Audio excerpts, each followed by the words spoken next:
رب العالمین والصلاة والسلام على سید المرسلین اما بعد فاعوذ باللہ من الشیطان الرجیم بسم اللہ الرحمن الرحیم الصلاة والسلام علیک یا رسول اللہ وعلى آلك وأصحابك يا حبيب الله الصلاة والسلام عليك يا نبي الله وعلى آلك وأصحابك يا نور الله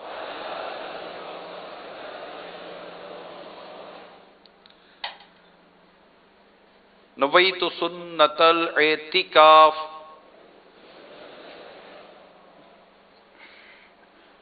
میٹھے بڑے اسلامی بھائیوں، نبی پاک صاحب لولاق صلی اللہ تعالی علیہ وآلہ وسلم پر درود و سلام پڑھنے کے بے شمار فضائل ہیں۔ حضرت سیدنا سفیان بن عیینہ رضی اللہ تعالی عنہ فرماتے، میرا ایک اسلامی بھائی تھا، اس کے مرنے کے بعد میں نے اسے خواب میں دیکھ کر پوچھا ما فعل اللہ بک، یعنی اللہ تعالیٰ نے آپ کے ساتھ کیا معاملہ فرمایا؟ جواب دیا اللہ تعالیٰ نے مجھے بخش دیا۔ میں نے پوچھا کس عمل کے سبب؟ کہنے لگا میں حدیث لکھتا تھا، جب بھی سرکار مدینہ صلی اللہ تعالی علیہ وسلم کا ذکر خیر آتا، میں ثواب کی نیت سے صلی اللہ علیہ وسلم لکھتا، اسی عمل کی برکت سے میری مغفرت ہو گئی۔ صلو علی الحبیب صلی اللہ تعالی علی محمد وعلی آلہ وصحبہ وبارک وسلم۔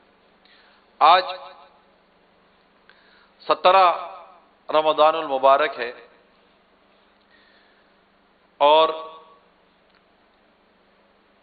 1439 ہجری 1439 2 ہجری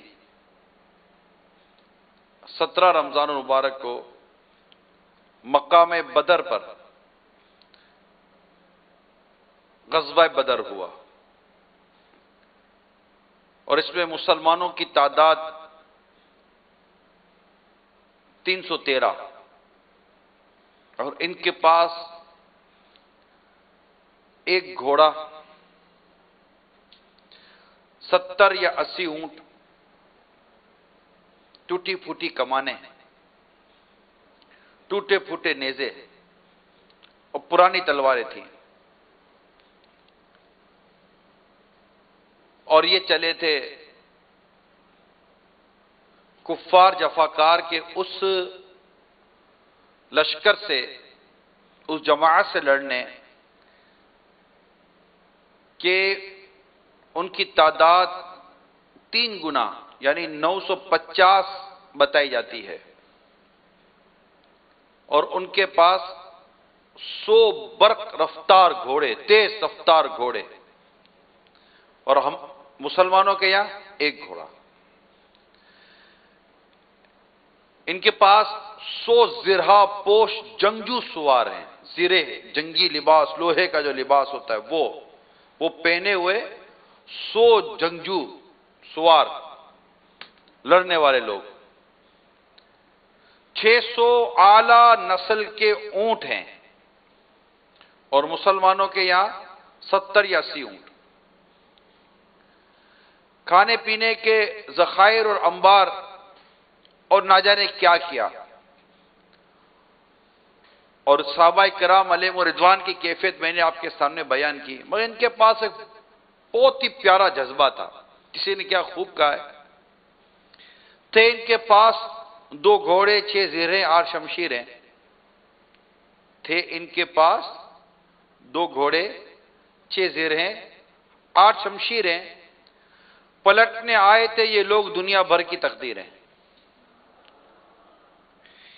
نہ تیگ و تیر پر تکیا تھا، نہ تیگ و تیر پر، نہ خنجر پر، نہ بھالے پر. نہ تیگ و تیر پر تکیا، نہ خنجر، نہ بھالے پر. بھروسہ تھا خدائے پاک اور لولاک والے پر. یہ لشکر ساری دنیا سے انوکھا تھا، نرالا تھا کہ اس لشکر کا افسر مصطفیٰ لولاک والا تھا. صلو علی الحبیب صلی اللہ تعالی علی محمد. میرے میٹھے میٹھے پیارے پیارے اسلامی بھائیوں اور مدنی چینل کے ناظرین، یہ بڑا مختصر سا میں نے ایک بیان کیا، کیونکہ بہت بڑی تعداد ہوتی ہے جسے بہت ساری چیزیں پتہ نہیں ہوتی. یہ قافلہ 12 رمضان کو نکلا تھا اور ابو سفیان کے تجارتی قافلے کا تعاقب اس کا مقصد تھا. اور ابو سفیان کو جب پتہ چلا تو اس نے ایک تو شخص کو بھیجا مکے میں کہ جتنی بڑے بڑے جو وہاں رئیس کفار تھے ان سب کے پیسے لگے ہوئے تھے، انویسٹمنٹ تھی اس مال تجارت میں، کہ بھائی آ کر اپنا مال بچا لو. اور اس نے کہہ دیا تھا کہ جناب مدینہ منورہ سے سرکار صلی اللہ تعالی وسلم اپنے رفقا کے ساتھ چلیں، صحابہ کرام کے ساتھ، تو تم اپنا مال بچاؤ. وہاں جا کر اس زمزم غفاری نے اعلان کیا. وہاں وہ کفار اپنے لشکر کی تیاری کر رہے تھے لڑنے کی، اور پوری وہ ساز و سامان جس کے میں نے کیفیت بھی بیان کی. وہاں سے ابو سفیان نے راستہ بدل لیا اور سیف وے لے کر وہ نکل پڑا اپنے منزل کی طرف. وہاں سے کفار مکے سے چل پڑے اپنا سامان بچانے کے لیے. وہاں سے ابو سفیان نے پھر پیغام بھیجا کہ میں سیف سائڈ لے چکا ہوں، اب تم واپس لوٹ جاؤ. وہ واپس لوٹنے کے لیے تیار نہ ہوئے کیونکہ ان میں ابو جہل تھا، جاہلوں کا باپ. اس نے کہا کہ چلیں گے، وہاں شرابیں پیئیں گے، ناچنا گانا ہوگا، رقص و سرور ہوگا، اونٹ نہر کیے جائیں گے، خوب پکایا جائے گا، خوب مطلب کہ ہم یہ کریں گے وہ کریں گے، سارے عرب پر ہماری داغ بیٹھ جائے گی، اور جناب یوں لڑیں گے. اور یہ باتیں کر کر وہ سب کو لے کر چلا. باس رکنے والے رک بھی گئے. اچھا، اب صحابہ کرام علیہم رضوان میٹھے مصطفیٰ صلی اللہ تعالی علیہ وسلم کے ساتھ چلے تھے کسی اور مقصد کے تحت. سچویشن تبدیل ہو گئی. سرکار صلی اللہ تعالی علیہ وسلم نے اس سچویشن کو دیکھ کر مشورہ کیا، مشاورت قائم کی، اور اس مشاورت میں آپ نے سچویشن سامنے رکھی کہ یہ صورتحال ہے، اب ان سے لڑائی ہے، اب جنگ ہے. صحابہ کرام علیہ رضوان نے، جس میں صدیق اکبر، عمر فاروق اعظم رضی اللہ تعالی عنہما، دیگر صحابہ کرام، انصار، مہاجر، یہ بڑے بڑے صحابہ کرام، انہوں نے ماشاءاللہ بہت خوبصورت انداز میں سرکار صلی اللہ تعالی علیہ وسلم پر جو اپنی جان مال قربان کرنے کا جو یقین دلایا، وہ بالکل اس کے بیانات الگ ہیں. اور وہ میں آج مغرب کے بعد جو میرا بیان تھا اس میں کافی میں ڈیٹیل میں یہ بیان کر چکا ہوں. آج ایک ایسے ہی تھوڑی سی ریکال کر رہا ہوں کہ ایک ذہن میں چیز بیٹھ جائے کہ یہ ہوا کیا تھا، تاکہ ایک طبقہ ہے نوجوانوں کا اور ایک عام لوگوں کا کہ جسے اتنی زیادہ انفارمیشن نہیں ہوتی. اور پھر بدر کے مقام پر سرکار صلی اللہ تعالی علیہ وسلم بھی پہنچے، اور وہاں کفار اپنے اس مقام پر پہنچے جائیں انہوں نے پڑاؤ کیا تھا. سرکار صلی اللہ تعالی علیہ وسلم نے اپنے صحابہ کرام کے ساتھ ایک مقام پر پڑاؤ کیا. اب حالت جو تھی وہ آپ کے سامنے تھی. ان کو بڑی ہموار زمین مل گئی کفار کو. مسلمانوں کو جو جگہ ملی وہ ریتیلی زمین تھی، پاؤں دھس جاتے تھے. اللہ تبارک و تعالی کی مدد شامل حال تھی. اس رب کریم نے بارش عطا فرمائی. جب بارش ہوئی تو وہ جہاں ریت پہ پاؤں دھستے تھے پاؤں جمنے شروع ہو گئے. وہ پانی کے کنویں جو خالی تھے وہ بھر لیے گئے. کفار جس زمین پر ٹھہرے تھے وہاں پھسلن ہو گئی، اب ان کا چلنا دشوار ہو گیا. پھر ایک مدد ہوئی کہ اللہ کریم نے صحابہ کرام علیہم رضوان پر ایک طرح کی کچھ اونگ نیند بھی طاری فرما دی، اور یہ وہ زیادہ طویل نہ تھا. اور جب یہ اونگ تھوڑی دیر کے لیے جب اونگ آ گئی، جب یہ اٹھے تو یہ بالکل فریش ہو چکے تھے، یہ بھی مدد تھی۔ پھر سرکار صلی اللہ تعالی علیہ وآلہ وسلم جس مقام پر آپ جلوہ فرماتے وہاں رات بھر دعائیں ہوتی رہیں، یا حیو یا قیوم کے ورد ہوتے رہے، اللہ کریم کی بارگاہ میں مدد کی دعائیں ہوتی رہیں، اور جب یہ مدد ہوئی تو ایسی مدد ہوئی کہ اللہ کریم نے ایک روایت کے مطابق 1000 فرشتوں کے ذریعے صحابہ کرام یعنی مسلمانوں کی مدد فرمائی، اس پہ جبریل امین علیہ السلام بھی تشریف لائے، اور باقاعدہ فرشتوں نے قتال کیا اور کفار کو پر مطلب وہ مارتے چلے گئے۔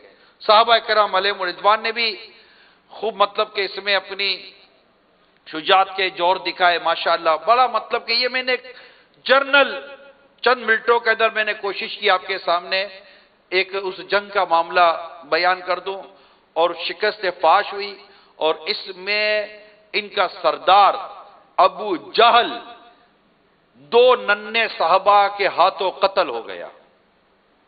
انہوں نے جا کر حملہ کیا، 2 ننھے صحابی تھے، حضرت سیدہ معاذ اور حضرت سیدہ معوذ رضی اللہ تعالی عنہما، یہ 2 ننھے صحابی تھے۔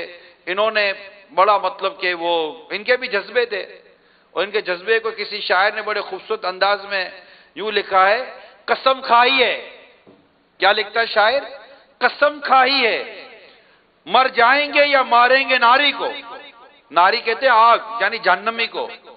قسم کھائی ہے، مر جائیں گے یا ماریں گے ناری کو، سنا ہے گالیاں دیتا ہے وہ محبوب باری کو۔ یہ صحابہ کرام علیہم رضوان کا جذبہ تھا کہ سرکار صلی اللہ تعالی علیہ وآلہ وسلم کے بارے میں سننے کا کوئی مطلب وہاں کوئی معاملہ تھا ہی نہیں نا۔ آقا صلی اللہ تعالی علیہ وسلم کے ساتھ کچھ ہو تو میرے آقا معاف فرما دیں، اگر کوئی کچھ کہہ دے تو میرے آقا عفو درگزر شفقت محبت کا انداز اختیار کریں، مگر جب وہاں فاروق اعظم کھڑے ہوں تو پھر ان کے جذبے بھی دیکھنے جیسے ہوا کرتے تھے۔ ان کے جذبے ایسے ہوتے تھے کہ بس خلاص، بول کیسے گیا کوئی سرکار صلی اللہ تعالی علیہ وسلم کی بارگاہ میں۔ تو وہ جذبہ کل تو تھا ہی، مگر ان کا جذبہ ان کا فیضان آج بھی جاری ہے۔ اس لیے کسی نے بڑی پیاری بات کہی ہے، بتلا دو گستاخ نبی کو غیرت مسلم زندہ ہے، ان پہ مر مٹنے کا جذبہ کل بھی تھا اور آج بھی ہے، دین پہ مر مٹنے کا جذبہ کل بھی تھا اور آج بھی ہے۔ یہ جذبے کل بھی تھے آج بھی ہیں الحمدللہ، اور رہیں گے۔ یہ غیرت ایمانی اور جوش ایمانی یہ الحمدللہ ترہ امتیاز ہے۔ تو یہ حضرت سیدہ معاذ و معوذ رضی اللہ تعالی عنہما 2 چھوٹے ننھے صحابی تھے، انہوں نے بس ٹھان لی کہ ہم اس ناری کو قتل کریں گے، اور دونوں نے اس غزوے میں ٹھیک ٹھاک دھاوا بولا اور اس سے ایسا گرایا کہ وہ کسی قابل نہ رہا، پنڈلی تک کاٹ دی۔ اور ایسے میں ہوا یہ کہ جب وہ حملہ کر رہے تھے اور اسے مار رہے تھے تو اس میں ایک ننھے صحابی رضی اللہ تعالی عنہ حضرت معاذ رضی اللہ تعالی عنہ، یہ چھوٹے صحابی تھے، یہ جب لڑ رہے تھے تو اسی میں ایک وار ان پر بھی پڑا، جس کی وجہ سے ان کا ایک بازو جو تھا وہ گویا کہ کندھے سے یوں جدا تو ہو گیا، مگر ایک جلد اسکین کے ساتھ وہ لٹکتا رہ گیا، اسکین کے ساتھ وہ لٹکتا رہ گیا۔ اب وہ لٹکتا یوں تھا کہ وہ کمر کے پیچھے لٹک رہا تھا، اور وہ ایک ہاتھ سے مقابلہ کیے چلے جا رہے تھے، لڑے چلے جا رہے تھے۔ آج تو یہ چھوٹے بچوں کو موبائل ہاتھ میں دیے ہوئے نا، بیٹ ہاتھ میں دیے ہوئے ہیں، ریکٹ ہاتھ میں دیے ہوئے ہیں، اور نہ جانے کیا کیا چیزیں ہاتھ میں دی ہوئی ہیں۔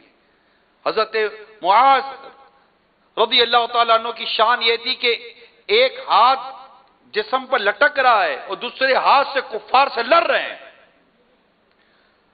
اب یہ لٹکا، یہ جو ہاتھ تھا یہ بھی تکلیف دے رہا تھا۔ جذبہ دیکھیے، اس کٹے ہوئے ہاتھ کو اپنے پاؤں کے نیچے دبا کر زور دیا، الگ ہی کر دیا اور لڑتے رہے، حتیٰ کہ یہ ہاتھ لے کر بارگاہ رسالت صلی اللہ تعالی علیہ وآلہ وسلم میں حاضر ہوئے۔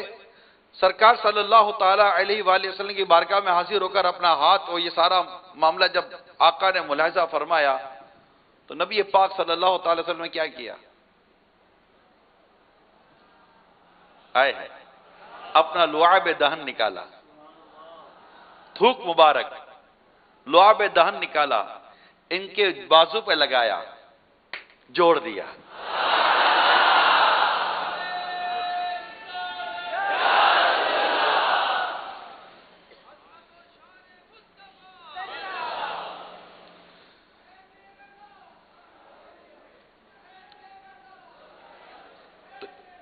یہ ہے میرے آقا صلی اللہ علیہ وسلم کا معجزہ جو غزوہ بدر میں ظاہر ہوا کہ ان کا ٹوٹا ہوا بازو میرے آقا صلی اللہ تعالی علیہ وسلم نے اپنا لعاب دہن لگا کر جوڑ دیا۔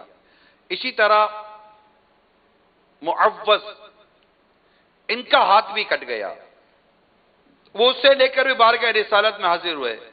میرے آقا صلی اللہ تعالی علیہ وسلم نے لعاب دہن لگا کر اسے کلائی کے ساتھ جوڑ دیا، اور وہ جب ہاتھ جڑ گیا حتیٰ کہ وہ شہید ہو گئے، مگر وہ اپنے انہی ہاتھوں سے کفار سے لڑتے چلے گئے۔ یہ میدان بدر اپنے اندر بہت سارے عشق، محبت، وارفتگی، دیوانگی، جان نثاری کے داستانے لیے ہوئے۔ آج ہم اتنے برسوں کے بعد یہ واقعہ بیان کر رہے ہیں کہ مسلمان سنیں اور دیکھیں کہ اس وقت صحابہ کرام علیہم رضوان کے جذبے کیسے تھے، یہ کیسی قربانیاں دیا کرتے تھے۔ صحابہ کرام علیہم رضوان جو غزوہ بدر میں پہنچے تھے، میدان بدر میں کس لیے پہنچے تھے؟ جانیں قربان کرنے کے لیے، اسلام اور دین کی سربلندی کے لیے۔ آج ہم ایک ماہ کے لیے یہاں آئے ہیں، 17، 18، 19 دن ہو گئے، یا کبھی 3 دن کے لیے مدنی قافلے میں سفر کرتے ہیں، کہیں یہاں چلے جاتے ہیں، وہاں چلے جاتے ہیں، ہمیں اندازہ ہوتا ہے کہ یہ معاملہ کیا ہے، یہ سفر کیا ہے۔ یہ میدان بدر میں تھے، میدان بدر میں سامنے کفار تھے، جانوں کے نذرانے دینے کے لیے یہ تیار تھے صحابہ کرام علیہم رضوان۔ یہ ان کی کیفیت تھی۔ اللہ تبارک و تعالی کہ ان پر رحمت ہو اور ان کے صدقے ہماری مغفرت ہو۔ اسی میں ایک اور واقعہ ہوا، حضرت عکاشہ رضی اللہ تعالیٰ عنہ آئے، وہ بھی کفار سے لڑ رہے تھے، ان کی تلوار ٹوٹ گئی۔ حضرت عکاشہ رضی اللہ تعالیٰ عنہ کی تلوار ٹوٹ گئی۔ تلوار ٹوٹی تو کہاں گئے؟ وہیں گئے جہاں جایا جاتا ہے۔ اعلیٰ حضرت کہتے ہیں نا، کون دیتا ہے دینے کو منہ چاہیے، کون دیتا ہے دینے کو منہ چاہیے، دینے والا ہے سچا، بولو ہمارا نبی، ہاں دینے والا ہے سچا، ہمارا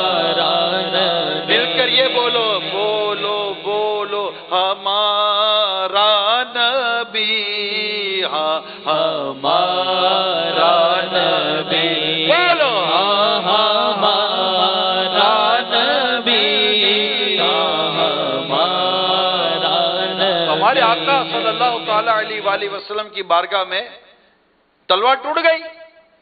وہاں پہنچے آقا تلوار ٹوٹ گئی ہے. پیارے آقا صلی اللہ تعالی علیہ وآلہ وسلم نے کیا کیا؟ آپ کے پاس ایک لکڑی تھی، ووڈ لکڑی تھی، وہ انہیں دے دی اور فرمایا جاؤ اس سے دشمن کے ساتھ جنگ کرو، اس سے دشمن کے ساتھ جنگ کرو. اب تھے تو صحابی نا، وہ یہ تھوڑی پوچھتے کہ آقا ٹوٹی لوہے کی تلوار ہے اور آپ مجھے لکڑی عطا کر رہے ہیں. وہ لکڑی نہیں دیکھ رہے تھے، وہ تو دستے مبارک کو دیکھ رہے تھے، جس دستے مبارک سے یہ لکڑی ملی تھی. ملی کہاں سے ہے یہ لکڑی؟ ملی کہاں سے ہے؟ بارگاہ رسالت سے، دستے مبارک سے ملی ہے. کتابوں میں لکھا ہے کہ آپ وہ لکڑی، وہ ٹہنی لے کر گئے، وہ تلوار بن گئی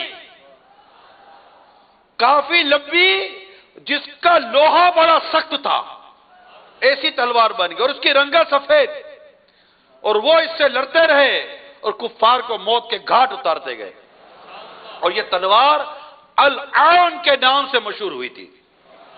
جی ہاں، یہ میرے میٹھے اور پیارے اسلامی بھائیوں، یہ بڑے پیارے صحابی ہیں، بڑے پیارے صحابی ہیں، یہ اتنے پیارے صحابی ہیں. اور ان کے بارے میں کتنی خوبصورت روایت میں آپ کو سناؤں کہ حضور صلی اللہ تعالی علیہ وسلم نے ایک خوشخبری سنائی تھی کہ میری امت کے 70,000 آدمی بغیر حساب کے جنت میں داخل ہوں گے. اس خوشخبری کو سنتے ہی حضرت عائشہ رضی اللہ تعالیٰ عنہ نے عرض کی، یا رسول اللہ صلی اللہ تعالی علیہ وسلم، مجھے بھی ان خوش نصیبوں میں کر دیجئے. میرے آقا نے ارشاد فرمایا، اے اللہ اس کو بھی ان میں فرما دے. یہ وہ صحابی ہے. کون کہتا ہے کہ آقا مجھے بھی ان میں کر دیجئے؟ پتہ تھا نا آقا کر سکتے ہیں، آقا کر سکتے ہیں. 70,000 ہیں، آقا نے فرمایا 70,000 ہوں گے. عرض کی آقا مجھے بھی ان میں کر دیجئے. آج کر دیا. وہ زبان جس کو سب کن ہو جا، وہ زبان جس کو سب کن کی کنجی کہیں، اس کی نافذ حکومت پہ لاکھوں سلام. اعلیٰ حضرت نے کتنی پیاری بات لکھی ہے، میں تو مالک ہی کہوں گا کہ ہو مالک کے حبیب. میں تو مالک ہی کہوں گا کہ ہو مالک کے حبیب، یعنی محبوب و محب میں نہیں میرا تیرا. میں تو مالک ہی کہوں گا کہ ہو مالک کے حبیب. میں تو مالک ہی کہوں گا کہ ہو مالک کے حبیب، یعنی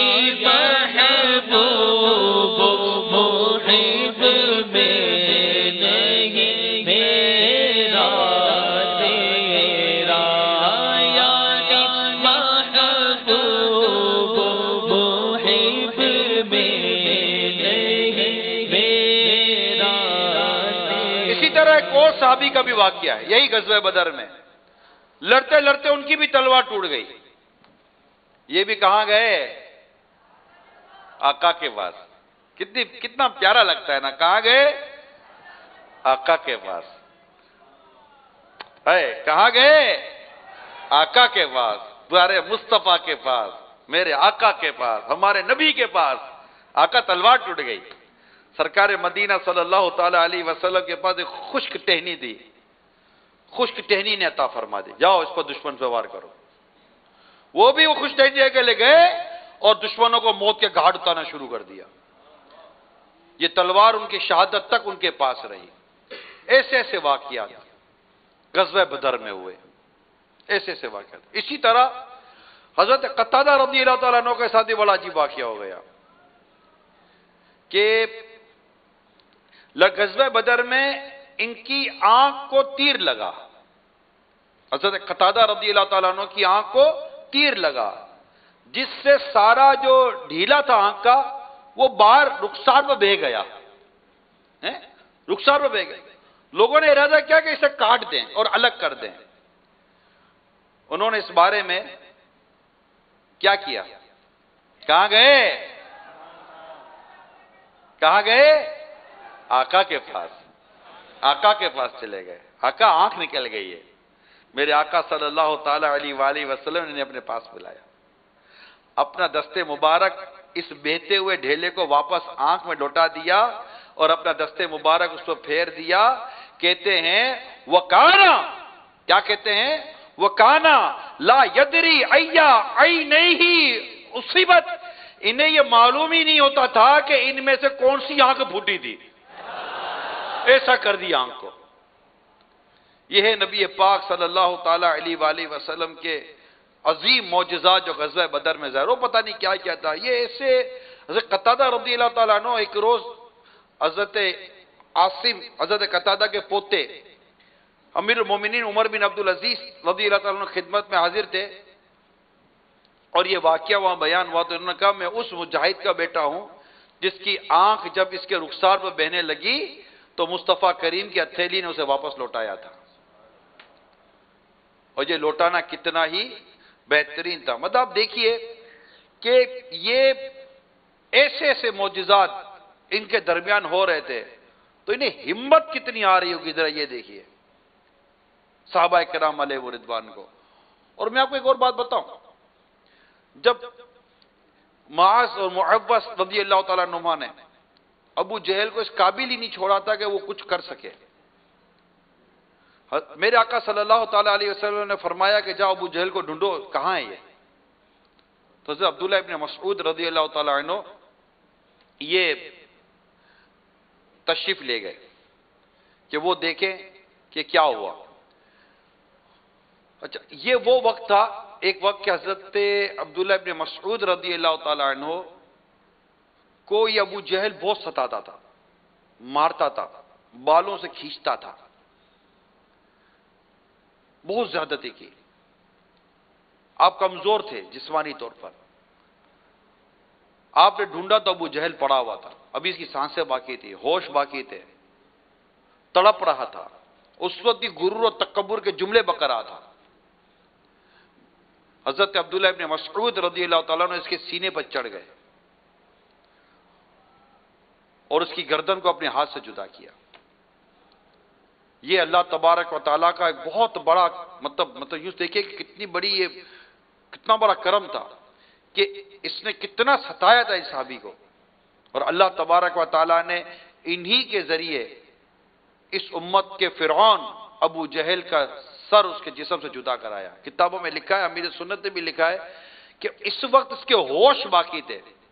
اس سے بھی اللہ کریم کی یہ حکمت بیان کی گئی ہے، اس کے ہوش باقی تھے تاکہ یہ دیکھے کہ یہ کس کے ہاتھ سے اس کی گردن جدا ہو رہی ہے. تو میرے میٹھے میٹھے پیارے پیارے اسلامی بھائیوں اور مدنی چینل کے ناظرین، غزوہ بدر اس میں بے شمار اور واقعات ہیں، مگر یہ مسلمانوں کی فتح کا دن ہے. آج دنیا بھر کے مسلمانوں کی فتح کا دن ہے. 17 رمضان المبارک 2 سینہ ہجری کو مسلمانوں کو اللہ تعالیٰ نے وہ فتح دی تھی. کفار آج تک اس شکست کو بھول نہیں سکتے. جو ان کے ایوانوں میں جو کوہرام مچا تھا، ان کے بڑے بڑے سردار قتل ہو گئے. اس کے کئی فائدے ہوئے. پہلا فائدہ، کفار جو مسلمانوں کو کمزور اور ضعیف سمجھتے تھے، انہیں پتہ چل گیا کہ اب مسلمانوں کی کیفیت کیا ہے. دوسرا، یہ جن اپنے باطل معبودوں کی پوجا کرتے تھے، اس سے ان پر یہ ظاہر ہوا کہ یہ جھوٹے خدا ہمیں اس وقت بچانے بھی نہیں آئے. کہاں سے بچاتے؟ ان کو خود کو بچانے والا کوئی نہیں ہے، یہ اس کو کہاں سے بچائیں گے؟ ایسے کئی فوائد بیان ہوئے. نبی پاک صلی اللہ تعالی علیہ وسلم کے کئی معجزات بیان ہوئے. میں اسی پر اکتفا کرتا ہوں. اور آج 17 رمضان مبارک یوم بدر کے موقع پر حاضرین ناظرین سب سے مدنی التجا کرتا ہوں، برائے کرم اپنے اندر ہم دین اسلام کی خدمت اور سنتوں کی خدمت کا جذبہ پیدا کریں. اب غور کیجئے، وہ شہید تقریباً ایک قول کے مطابق 11 اور ایک قول کے مطابق 14 صحابہ کرام شہید ہوئے غزوہ بدر میں، ان کی شہادت ہوئی۔ انہوں نے اپنی جانوں کے نذرانے پیش کیے دین کی سربلندی کے لیے، اور صرف غزوہ بدر ہی نہیں ہے، غزوہ احد اور نہ جانے کتنے غزوات ہوئے، حتیٰ کہ اسی دین کی سربلندی کے لیے میرے آقا نواسہ رسول امام حسین رضی اللہ تعالی عنہ نے کربلا میں اپنی جان دی، نانا کے دین کی حفاظت کے لیے۔ حضرت علی اکبر نے اپنی جان دی، حضرت قاسم نے اپنی جان دی رضی اللہ تعالی عنہما، حضرت عباس وہاں شہید ہوئے، اور محمد شہید ہوئے، حضرت مسلمین عقیل شہید ہوئے۔ کتنے اہل بیت کے یہ چمکتے دمکتے ستارے جن کے میں نام لے رہا ہوں، دین کی حفاظت کے لیے شہید ہوئے۔ کتنے صحابہ شہید ہوئے، کتنے صحابہ پر کیسے کیسے ظلم و ستم ہوئے۔ خود حضرت سید الشہداء امیر حمزہ رضی اللہ تعالی عنہ شہید ہوئے، اور ان کے ساتھ کیا نہیں ہوا۔ یہ ساری شہادتوں کا سفر آج 17 رمضان مبارک کو میں آپ کے سامنے بیان کر رہا ہوں، چیدہ چیدہ چھوٹے چھوٹے واقعات، یہ شہادتوں کے واقعات، یہ قربانیوں کے واقعات۔ یہ رات کو اپنے گھر میں لیٹے ہوں اور ان کے کانوں میں آواز آئے کہ آؤ کفاروں سے لڑنا ہے، اللہ کی راہ میں جان دینی ہے۔ یہ اپنے گھروں سے نکل کے راہ خدا میں جان دینے کے لیے آ جایا کرتے تھے۔ مائیں اپنے بچوں کو بھیج دیتی تھی، بیوی اپنے شوہر کو بھیج دیتی تھی، بہنیں اپنے بھائیوں کو بھیج دیتی تھی، دین کے نام پر قربان ہونے کے لیے۔ آج ہم وقت نہیں دے سکتے، وہ جانے دیتے تھے، آج ہم سے وقت نہیں دیا جاتا۔ آج ہم عذر پیش کرتے ہیں کہ جناب یہ بھی کام ہے، یہ بھی کام ہے، یہ بھی کام ہے۔ آج تو نیکی کی دعوت دینی ہے۔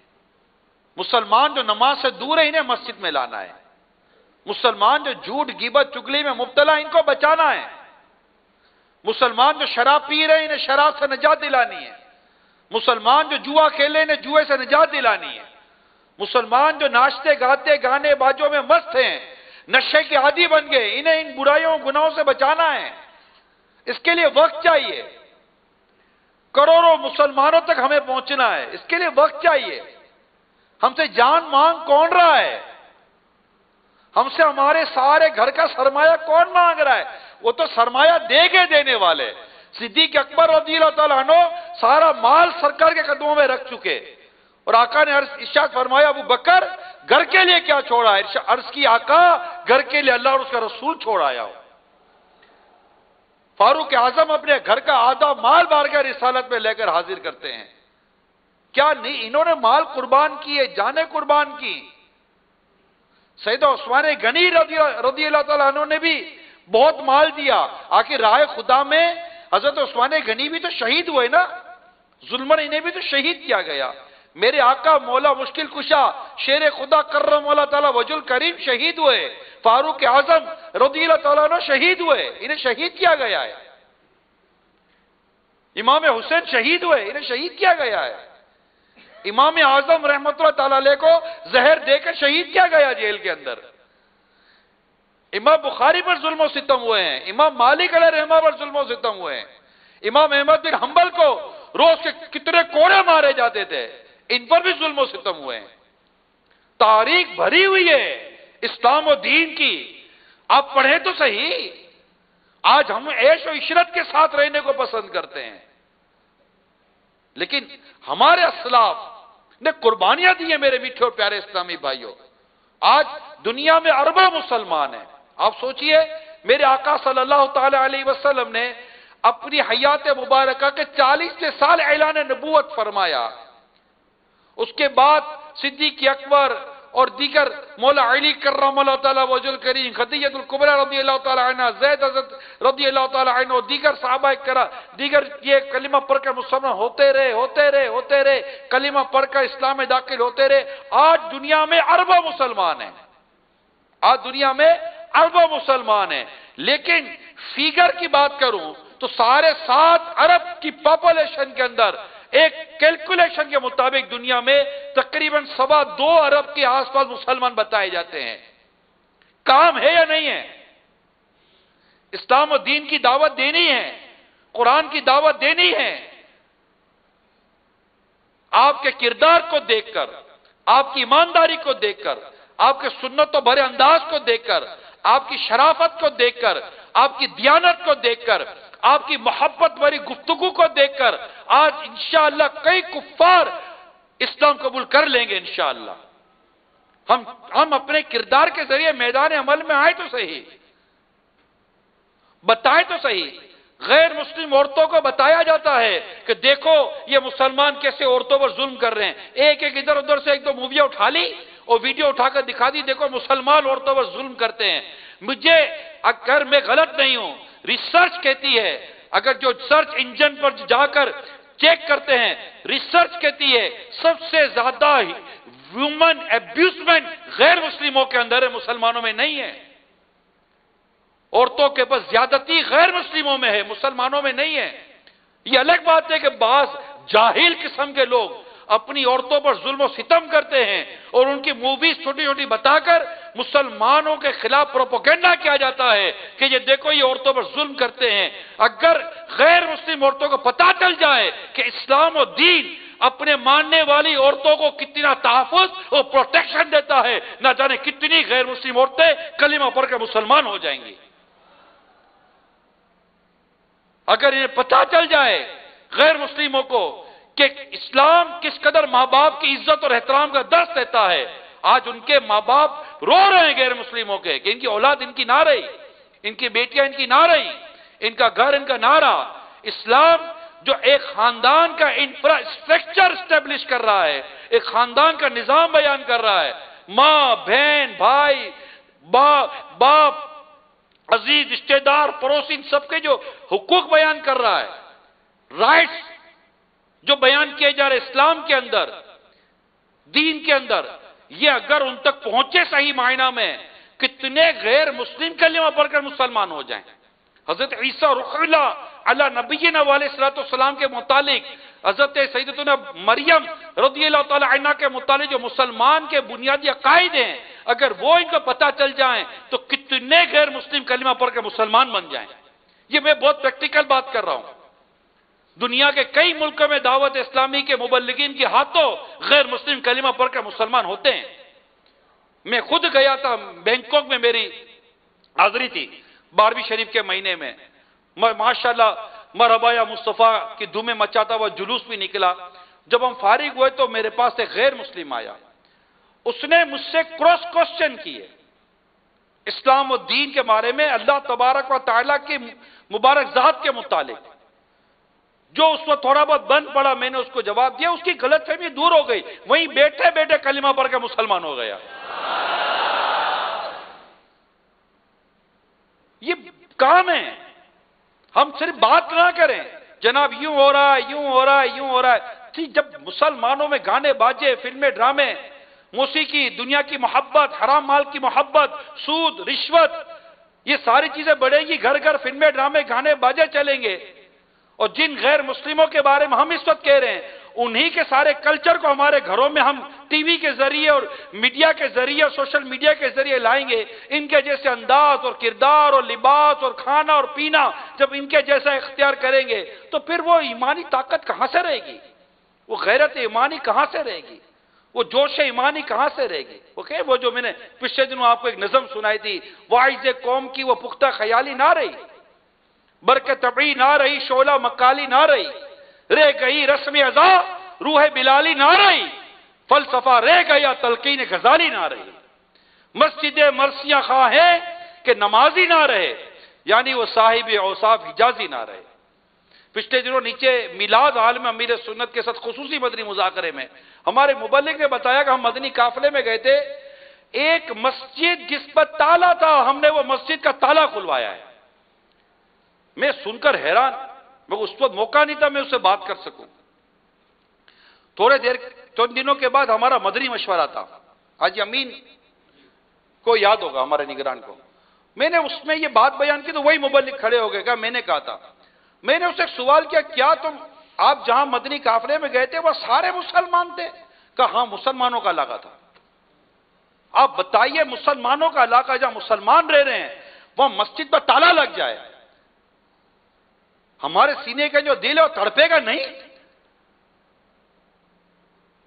ہماری غیرت ایمانی جوش نہیں کھائے گی؟ جی ہاں، اسلامی جمہوریہ پاکستان کے ایک علاقے کی بات کر رہا ہوں میں، کسی یورپ کی اور UK کی اور کسی غیر مسلم ملک کی بات نہیں کر رہا میں آپ کو۔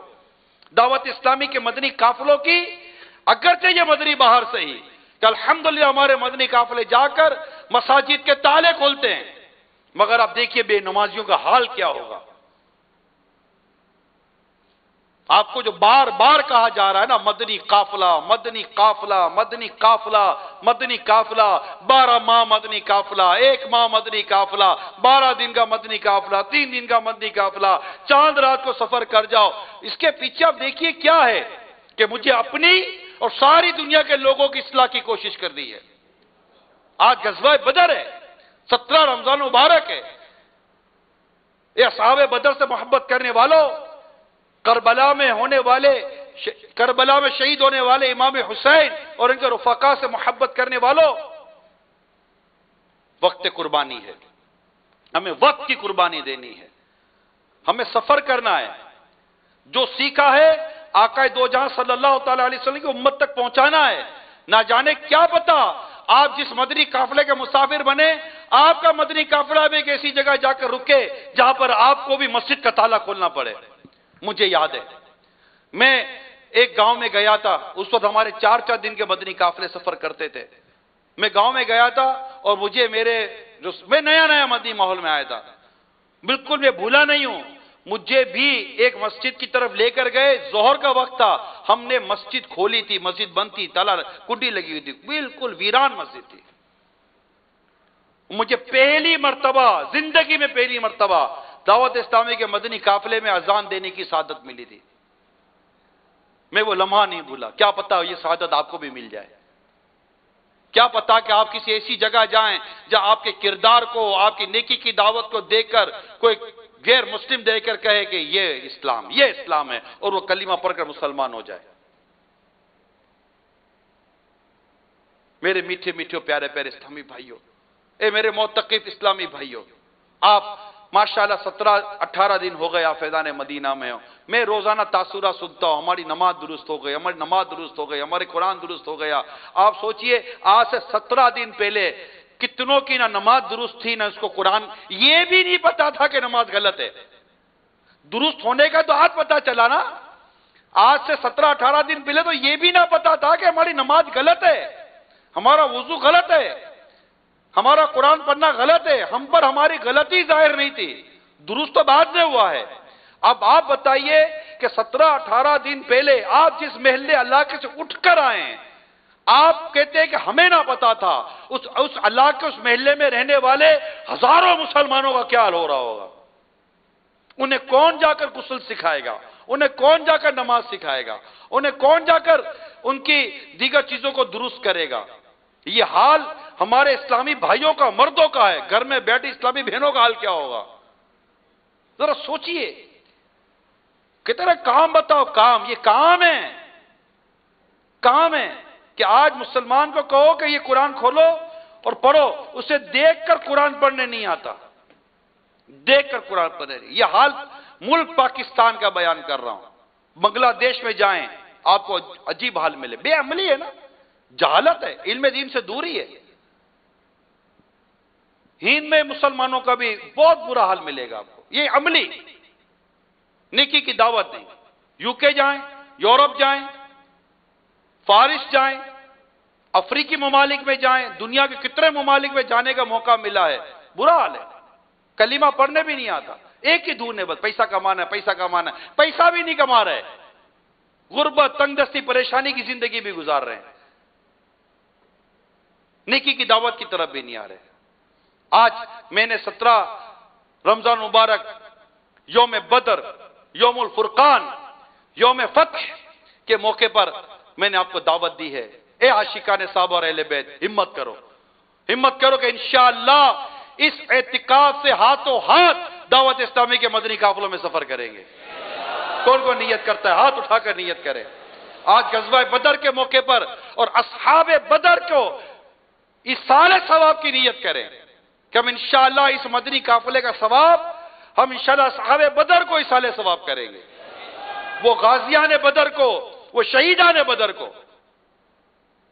کون کون نیت کرتا ہے؟ دائیں بائیں آگے پیچھے جہاں جہاں اسلام بھائی بیٹھے ہوئے ہیں ماشاءاللہ ہاتھ اٹھا کر رکھیں، بلکہ کھڑے ہو جائیں انشاءاللہ، کھڑے ہو جائیں انشاءاللہ کہ ہم ہاتھوں ہاتھ دعوت اسلامی کے سنتوں کی تربیت کے مدنی قافلوں میں سفر اختیار کریں گے، نیکی کی دعوت کی دھومیں مچائیں گے، مسجد مسجد آباد کریں گے، مسجد بناؤ تحریک کا بھی حصہ بنیں گے اور مسجد برو تحریک کا بھی حصہ بنیں گے انشاءاللہ.